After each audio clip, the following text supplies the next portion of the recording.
Hello, everybody. Welcome to Understanding Healthcare with Zach Cantor. I'm your host, Zach Cantor.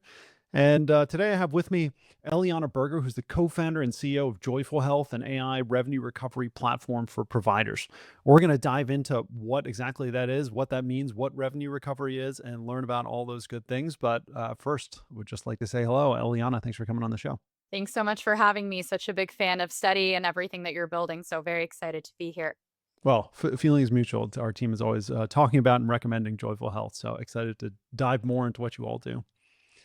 Maybe we could start just with an overview of what Joyful Health does. And I would love to hear the origin story of how you got started because not everybody probably starts from being a little kid saying I want to start a revenue recovery business.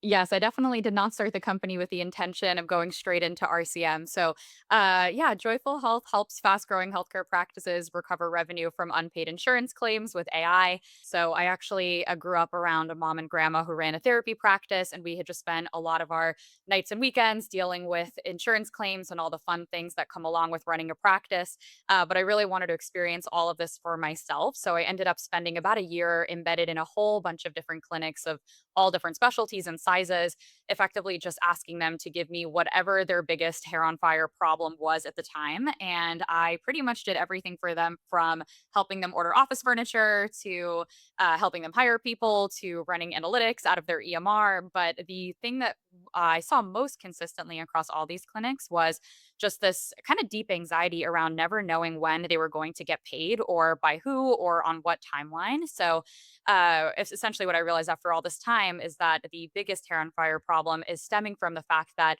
there are all these financial platforms that store revenue data and none of them actually connect or talk to each other in any way. So trying to actually track down a payment is so difficult. And as a result, practices are losing a pretty significant amount of their revenue that they're just leaving on the table. So essentially kind of got pulled into this problem and into RCM just kind of through like trial and error and all this experience, effectively just doing all this myself manually with spreadsheets for about a year and a half.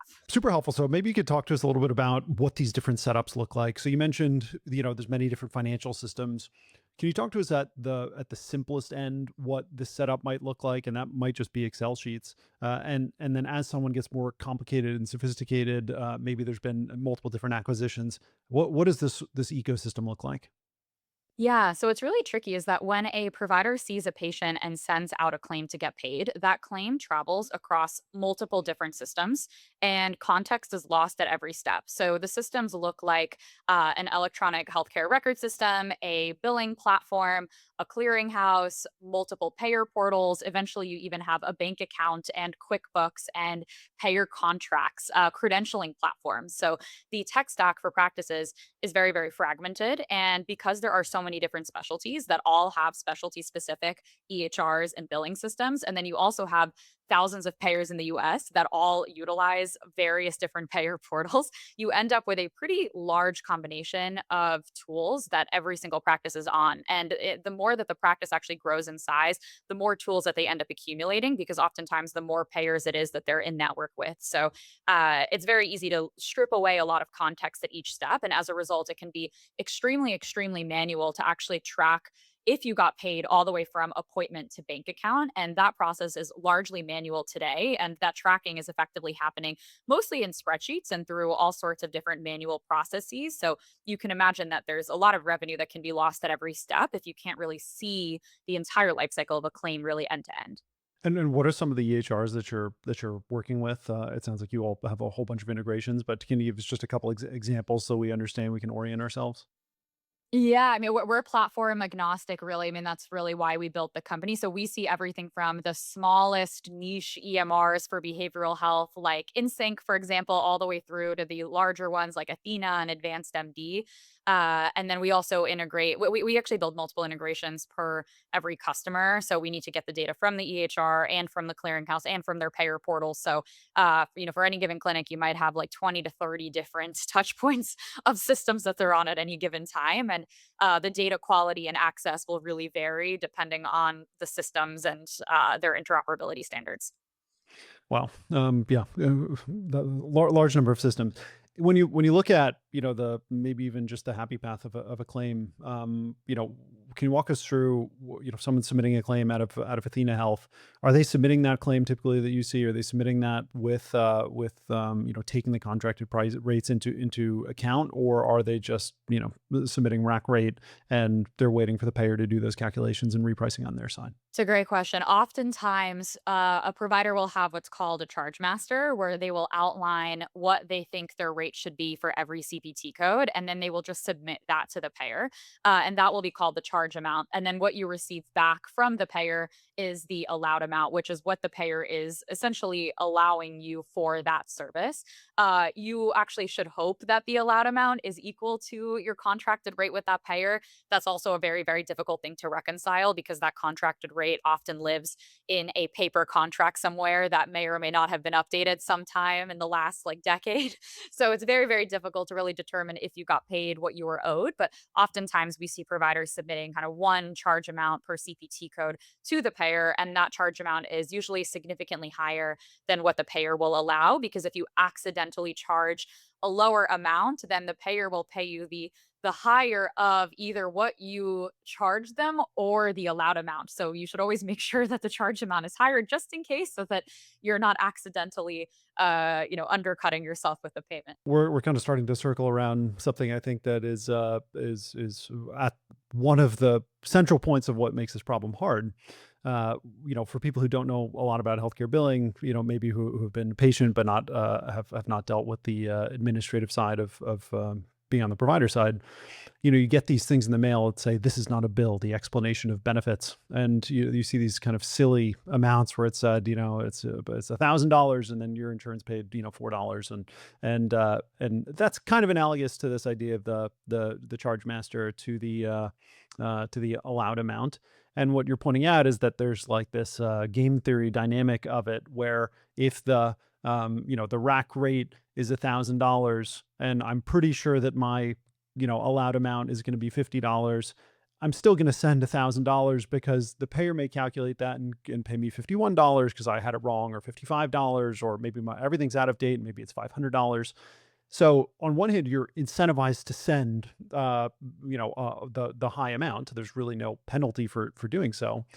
Although there's no penalty from the payer, you do pay a penalty on the back office side, which is reconciliation, which is now, if you have a very naive system set up and you say, okay, we're expecting to be paid $1,000, and then you're actually getting paid $50 each time. Now, all of your claims, if you have this, claims dashboard, are going to say all these claims were paid short.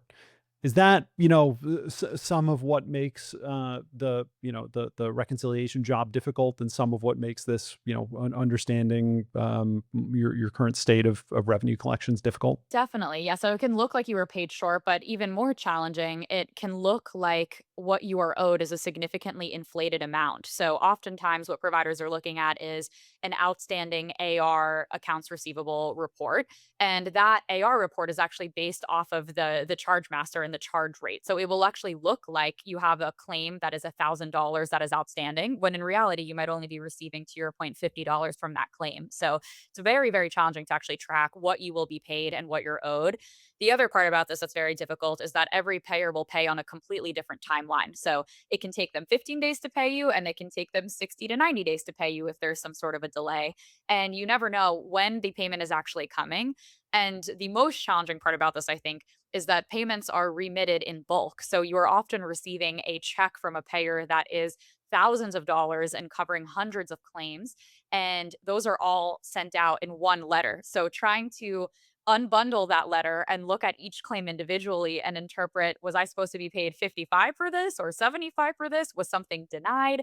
Did they just forget to pay it? Is extremely difficult because there's so much of this reconciliation that has to happen. And all of this information lives in different systems. So this reporting ends up becoming extremely manual if providers are even able to really do it today. And so how do the EHRs handle this? Like, do they have, I would imagine it depends on the sophistication of the EHR system, but do they have functionality that'll show you, hey, okay, here's your charge master alleged accounts receivable, but we know that's not real. Here's your expected amount, and here's that you can tie more closely to the allowed amount? It depends. So, yes, some of them, I think at this point, many of them have a feature where you're able to input your charge amounts. What's really tricky is that it's not as simple, even as just for this CPT code for this payer, I'm paid this amount. There's actually a pretty significant amount of nuance in how the payment rules are actually applied. And all of that information lives in your payer contracts or your provider manuals, which are 60-page PDF documents that do not integrate with your EHR in any way. So, oftentimes, for example, we have a lot of behavioral health customers. The rate that a nurse practitioner is paid relative to an LCSW for a therapy claim is discounted very differently. And all of those rules are stored in free text in the 60-page payer contract. And the EHRs are not really equipped to properly handle these discounting rules and mapping those payments directly back. So even if there is a feature for a charge master or expected allowed amount, it's very rarely nuanced enough, and even then, you have to consistently keep it up to date.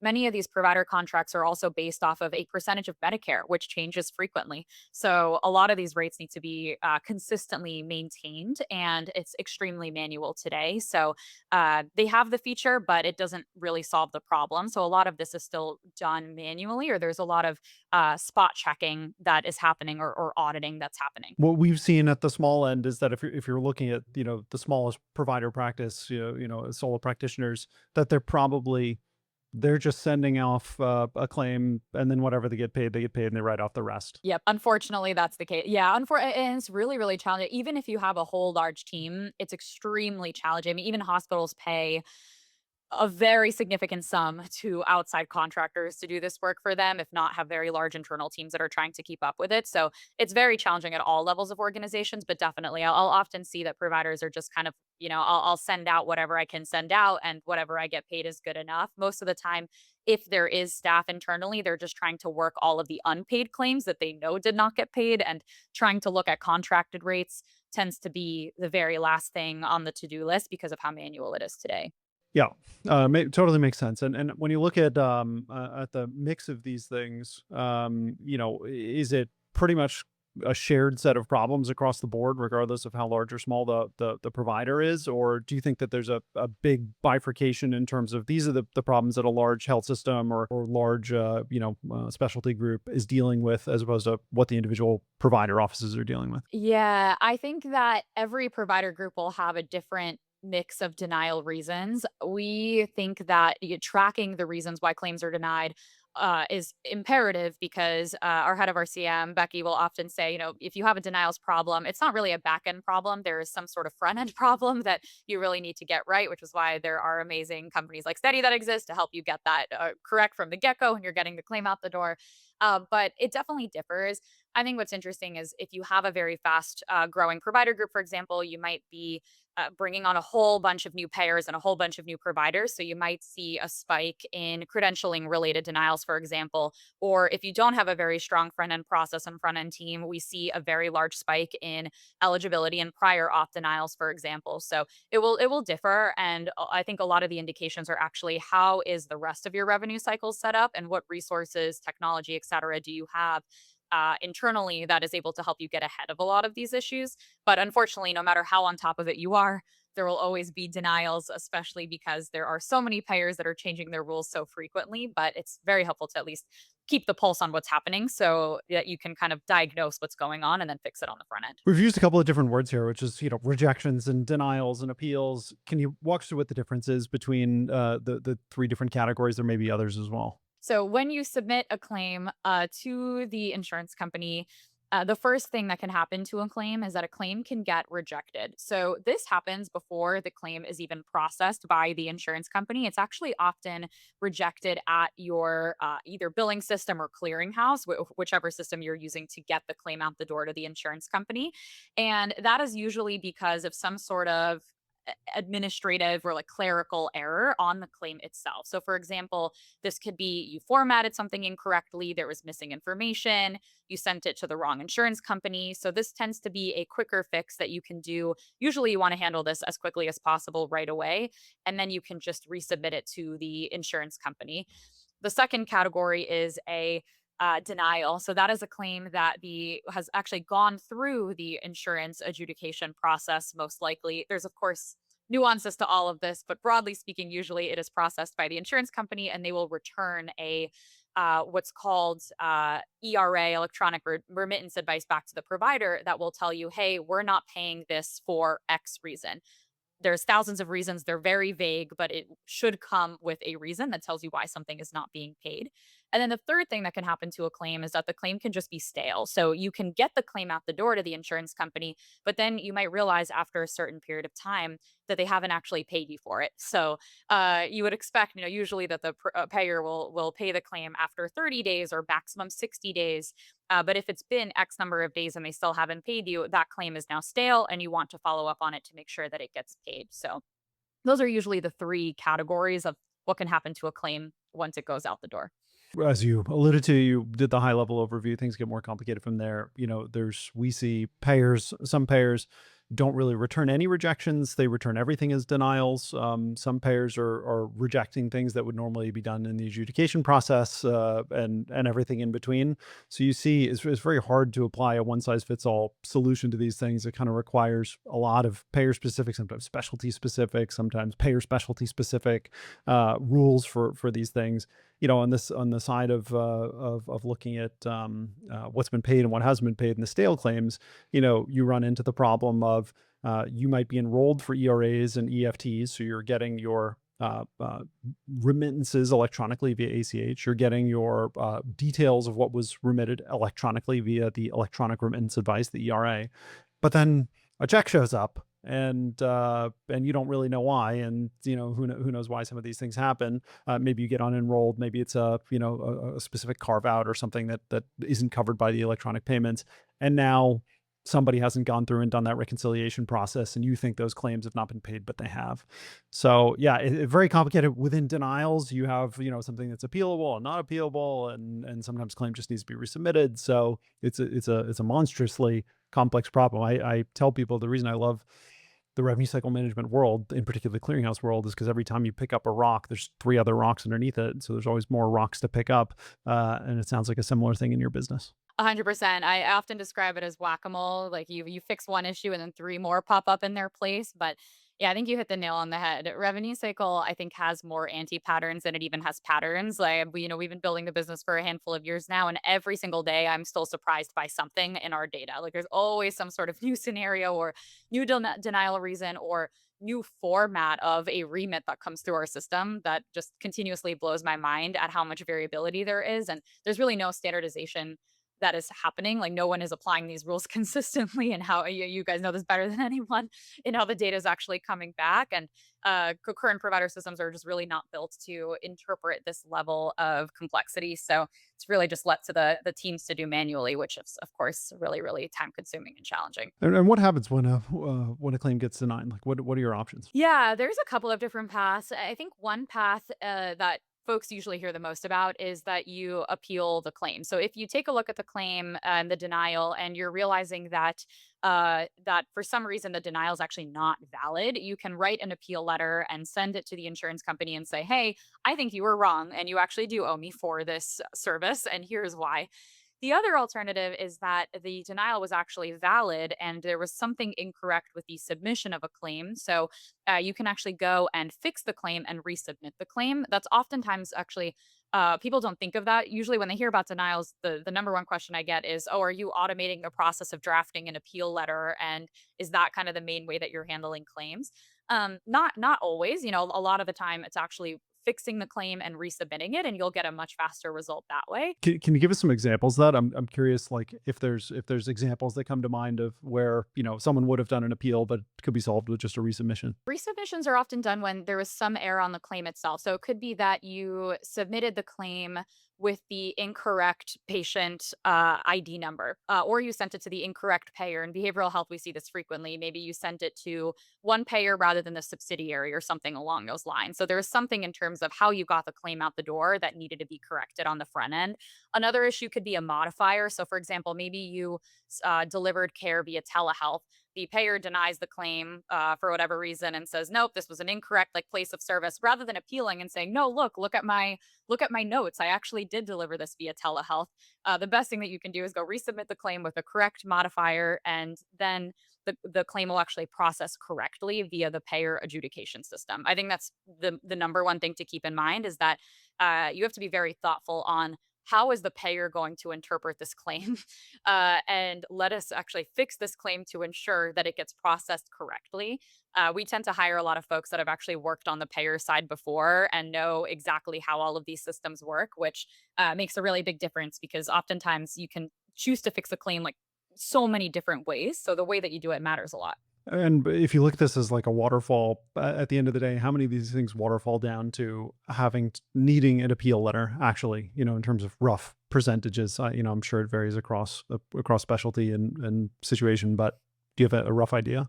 I would say we're probably appealing a third of the time or so. I would probably have to go fact check those numbers, but it's not nearly as frequently as people think. We also do our best to actually establish relationships with payer reps directly and batch reprocess claims as frequently as we can.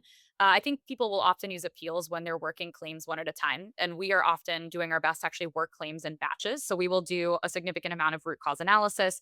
We will put claims into projects, and then we will work directly with the payers to try and fix the root cause and then batch reprocess 100, 200, 1,000 claims all at once rather than sending in individual appeals on each claim one at a time. It often is just not the most effective. I think you're touching on something important here, which is like, let's say you're dealing with an institutional claim from an extended a hospital stay, and it's a $50,000 claim.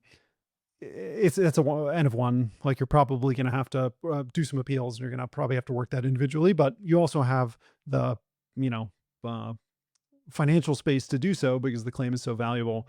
If you're dealing with, you have a denied claim for a telehealth visit, the odds are overwhelmingly that there's going to be more claims like that, and those things can be reworked in batch and bulk in order to drive down the cost. Exactly. And every claim needs a different approach. Every specialty has different specialty specific nuances. So we try to be very thoughtful. I think another thing that's very important in determining what to do with the claim is actually the full history of the claim and everything that has happened to that encounter so far. I think you want to be very thoughtful around what actions have already been taken on the claim because you can only take action so many times before the payer cuts you off and says, "That's it, final decision is upheld, too bad," and then that claim can you start to move to a write-off. So you want to be very thoughtful about what actions you're taking so that you're not touching the claim so often and you're not significantly drawing out the time to get paid. Let's talk about how joyful fits into the picture here. I'm curious, where are you inserting yourself into the process? Is it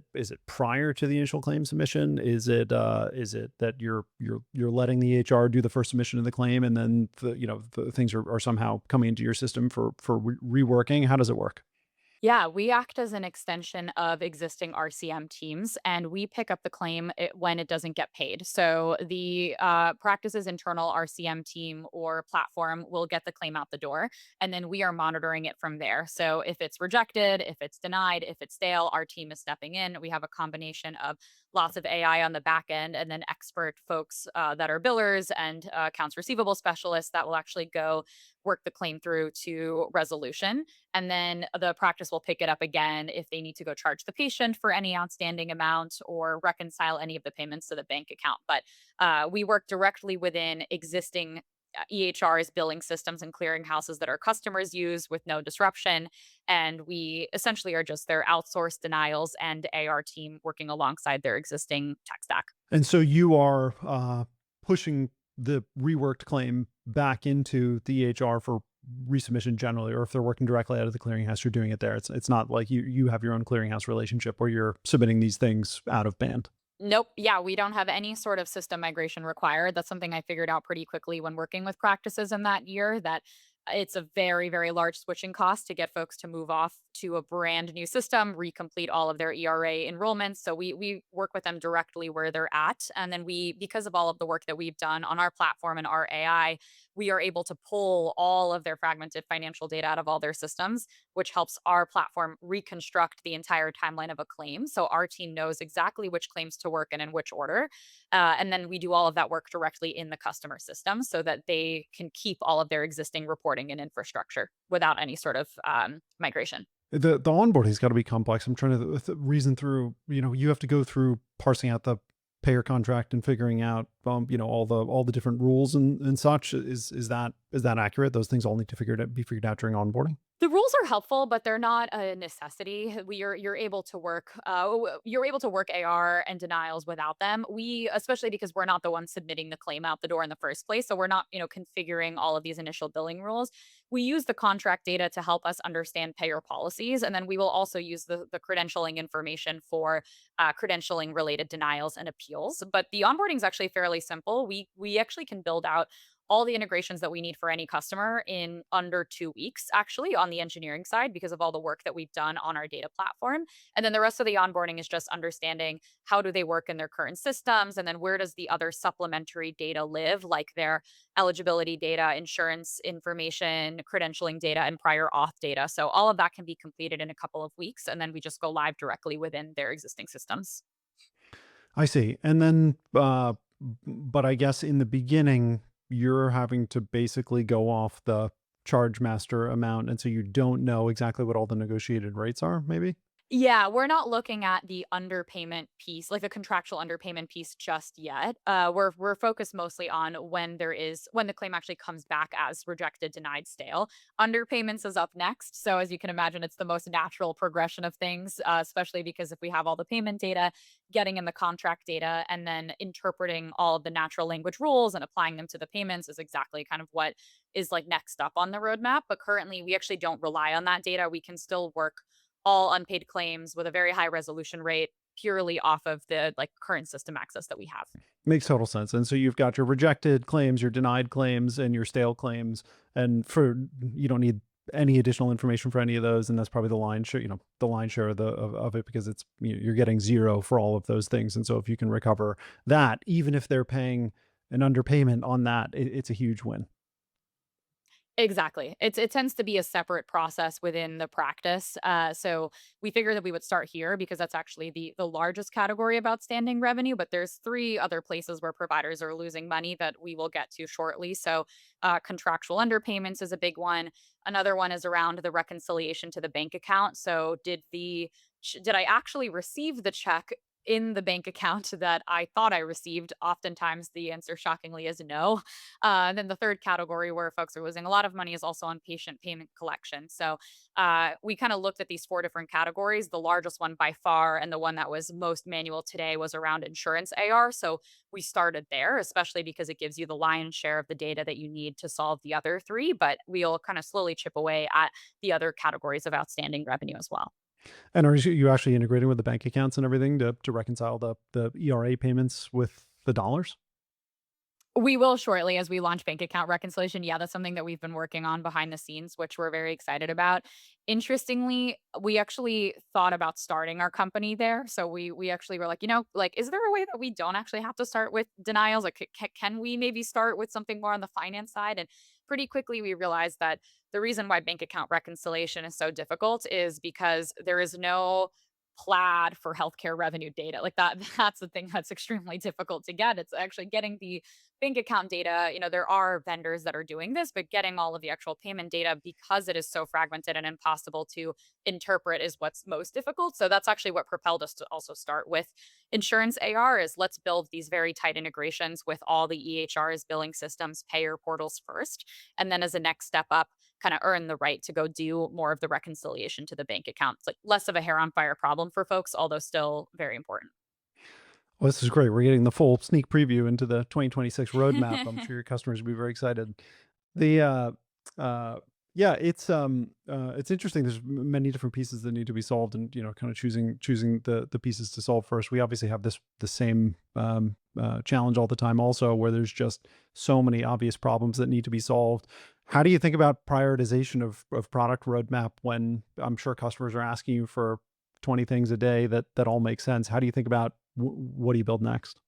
Yeah, it's really tough for any early stage company. I think that focus is the number one most important thing that you can do. Like because we're so nimble, it's actually so easy to get pulled into so many different directions. So we really do our best to try and figure out what are actually the biggest risks to the business at any given point in time and how do we think about actually de-risking those one at a time. Like that's actually mostly how we really do our planning.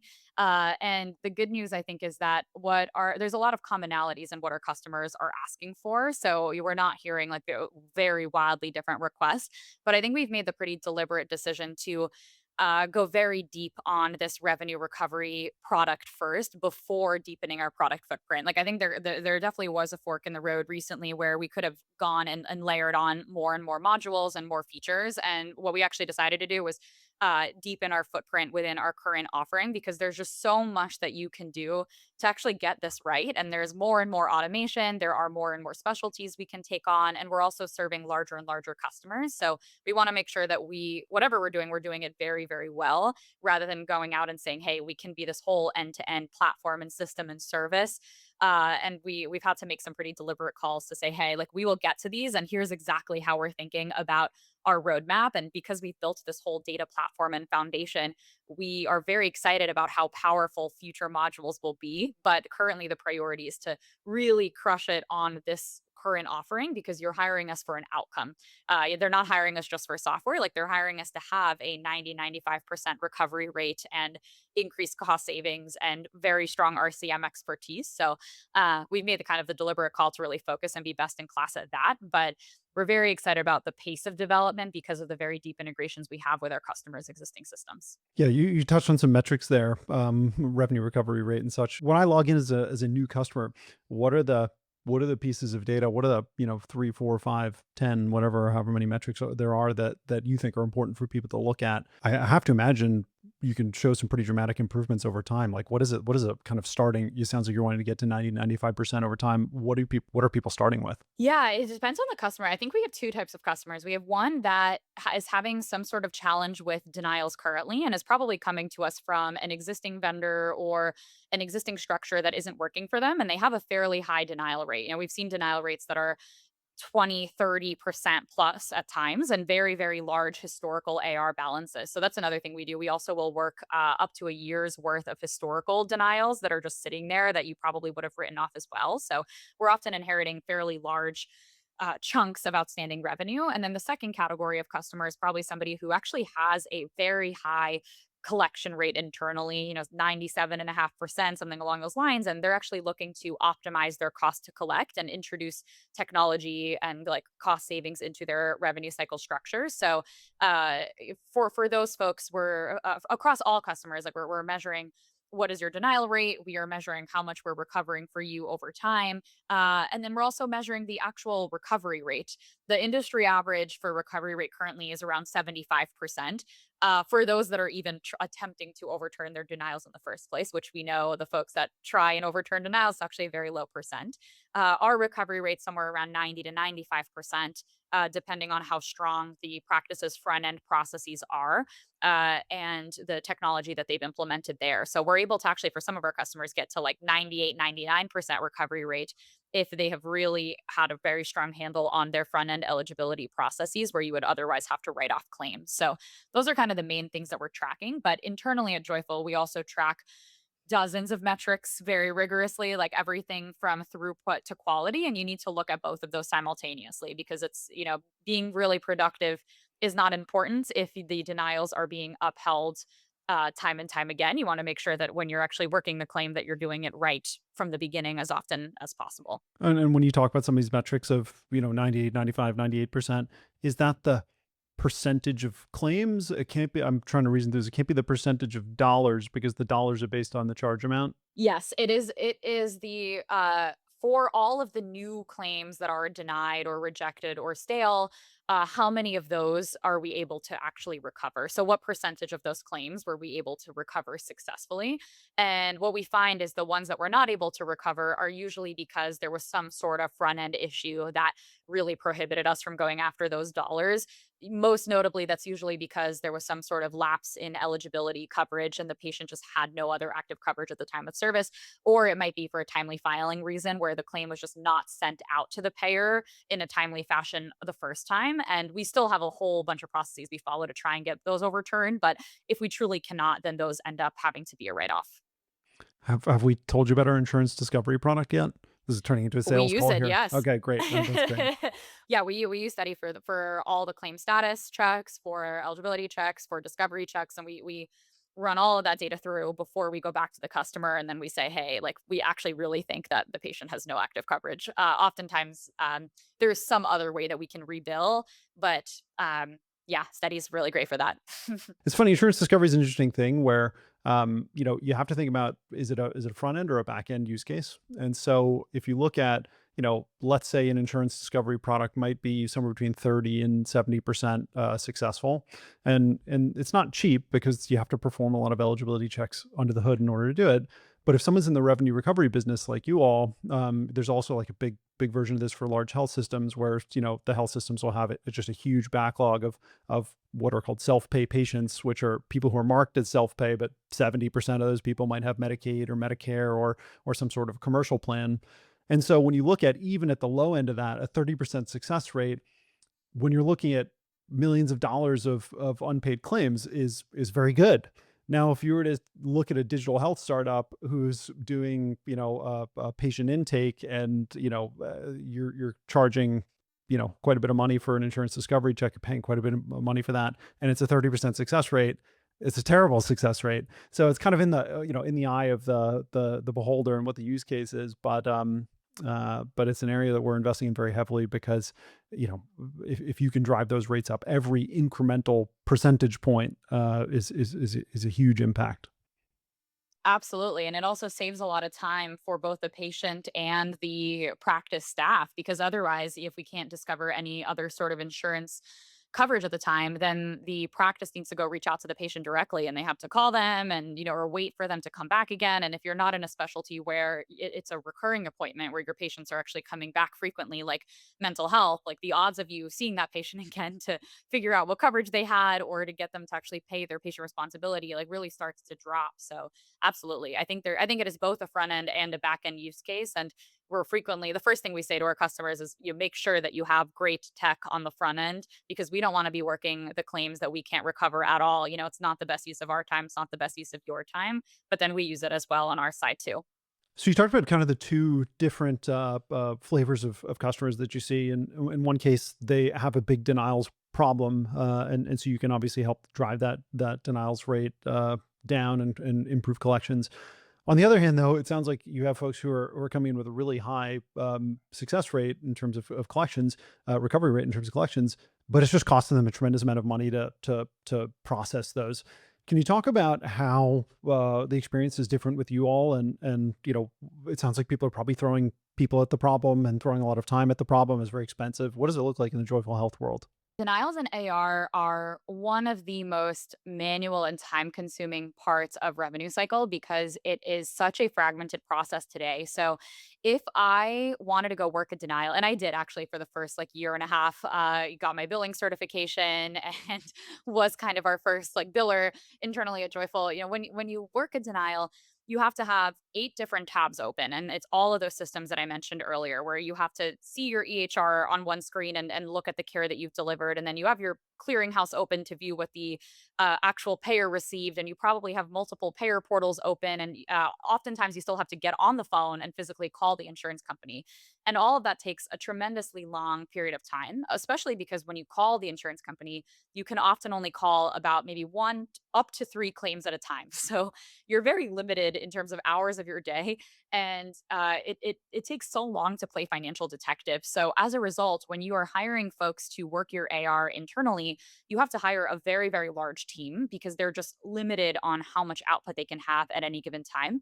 And AR is also one of those areas that also requires a pretty significant amount of expertise and also has a lot of tribal knowledge based on your payer mix and your specialty. So it's very difficult to hire quickly, especially for these fast growing organizations, this whole host of people that know your specialty and know your systems. And even then, they're still limited on the amount that they're able to do. So This is again where I think AI becomes really interesting, where it helps us automate a lot of the work that's actually very repetitive in RCM that doesn't necessarily require this very high level of expertise to do. And we kind of think about our AI philosophy in two buckets, like the art and science category of RCM. And the science pieces are the things that are more repetitive, that you can automate phone calls and appeal letters and a lot of this like investigation work. So we have a AI deep research agent, for example, that will synthesize data across many different sources, and it will review previously paid claims for the patient, and it will review payer policy documentation and the entire life cycle of the claim, and then it will essentially share a recommendation. So there's it's essentially hours of work that we're able to save of research on every claim. And then the art pieces that require significant RCM expertise and specialty specific expertise are still handled by expert billers and AR specialists in the loop. So that enables us to have a lot of those cost savings through AI and then pass those cost savings along to our customers. And most of our business model is based on how successful we are in recovering revenue. So the fewer denials that our customers have, the more effective their cost to collect becomes. So they're able to have a lot more control over their RCM costs in this model. Can you talk to us about the pricing model? We offer two models currently. We offer one model that is more contingency based. So most of the pricing comes from what we're able to successfully recover. And the pro of that is that as you optimize your front end processes, your cost to collect improves over time. Then the other model is a little bit more predictable. Not everybody wants to work on a contingency model, especially larger organizations want to have more predictability in their costs and what they're going to pay. So we can also operate on more of this partnership model, especially with our larger customers who have a lot of payer relationships and they don't want to give those up. We can work with them more collaboratively. And in that case, it doesn't need to be all contingency based and we don't need to really figure out, who's owning what. And we can all kind of operate together as one unit. So pricing is tied to the value that we're delivering, depending on what model we're using within the organization. Makes total sense. Well, I have one last question. If you could change one thing about revenue cycle management that wouldn't require, a fundamental reworking of the system and change everything, uh, what would that be? Spent a lot of time thinking about this. Honestly, a lot of my answers were just coming down to more transparency in the rules that are being used to determine when something was denied. I think that's right now there are thousands of denial reasons and although they're all in this like X12 database, nobody's using them consistently and they are just often red herrings. Like it will say one thing but it will mean something completely different and that is most of what is so difficult about a denial today and why we end up having to spend so much time on the phone with the insurance company because we're like did you actually mean what you said you meant? Because it's not really making sense. So that is a big one. And I think another one would also be ideally some standardization around appeal filing windows or maybe extending everything to 365 days. Like currently, it's extremely difficult to know how much time you have to work a denial, and none of the existing billing systems are built to track that information. So everything looks like it's the same level of urgency, when in reality, for Medicare, for example, you can have up to a year for claims to go and actually rework them. Whereas for a lot of commercial payers, it's only 90 days. And every individual plan, carve out, subsidiary, TPA, all vary. So having some sort of consistency so that we know what to expect from how much time we have to work a claim, or even an understanding a little bit more about why it was unpaid would go a very long way in actually reducing how much admin work goes into overturning these denials. Yeah, it's fascinating. What you're touching on is there's someone whose name is escaping me. It's a group out of Stanford that's talking about uh, computable, machine readable payer provider contracts. And Mm. they've talked a lot about this, and you're like, it makes total sense. And if like we could come up with a language for defining the rules and the denial rules, but also how the costs are the pricing is calculated, it would just save just tremendous amounts of time across the board. Um, it's interesting. You hear something like that, and on one hand, you're like, "Why are we even talking about this? This is never going to happen."